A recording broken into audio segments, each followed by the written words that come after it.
Kuna changamoto si tunaijua tu pale mtoto anapotazama screen ni kwenye macho. Tunahisi kama tunajua ni kwenye macho. Kwenye macho. Lakini je, endapo mzazi atakuwa anafundishana na mtoto kupitia screen, mfano anaangalia labda katuni watoto wanaandika, akawa anazungumza naye kama kwa kuandika kupitia TV, kutakuwa kuna madhara makubwa zaidi. Sasa ndio tunasema kwenye miaka 5 kuja juu, hiyo ni tunasema ni zaidi ya muda, sio muda tu, yani kwamba usulimit kwenye lisali moja, ni zaidi inakuwa ni content, anaangalia kitu gani kwa wakati huo. Kwa hiyo hatukatai kwamba yani tuseme moja kwa moja screen ni mbaya, ila tunachukulia kwamba screen ikitumika vizuri ni kitu kizuri. Kwa hiyo juu ya miaka 5 watoto kuna vitu ambavyo wanaweza wakajifunza kupitia video, wanaweza wakafanya, lakini wakishafika kwenye huo umri, ili iwe salama, lazima mzazi awe involved, ajihusishe na hicho mtoto anachokiangalia. Ajue mtoto anaangalia nini, kwa sababu ni umri ambapo sasa mtoto anajifunza kupitia anachokiona kwenye mazingira yake. Kwa hiyo mzazi anaweza akashirikiana naye.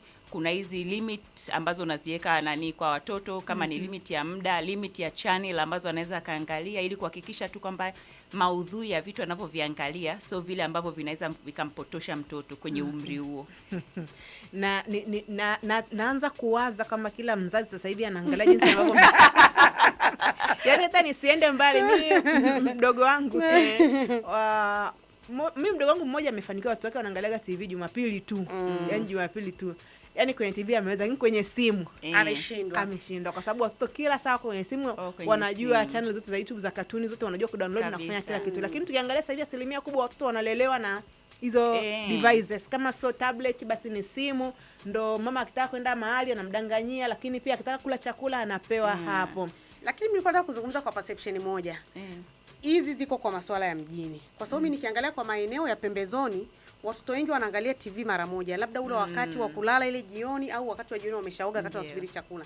Kwa sababu wengi wanakuwa wako busy na shughuli za nyumbani kama mifugo, sijui shambani, kucheza na wenzao. Sasa hii inawadhuru zaidi watoto wa mijini kwa sababu hawana activities za kufanya. Hawana activities, lakini sio kwamba hawana, wazazi au watu wanaoishi nao hawajawatengenezea hizo activities. Ndio nilikuwa nataka turudi hapo. Mtoto anakuwa ndo hiyo ndo option alopewa, ndo alionayo, hana kuku na mzazi akishaona kumbe nikimpa simu anatulia, sawa, nikimpa simu ndo anakula, sawa, lakini kumbe kuna tabia ambazo mtoto anajifunza wakati anatakiwa ajifunze wakati anakula.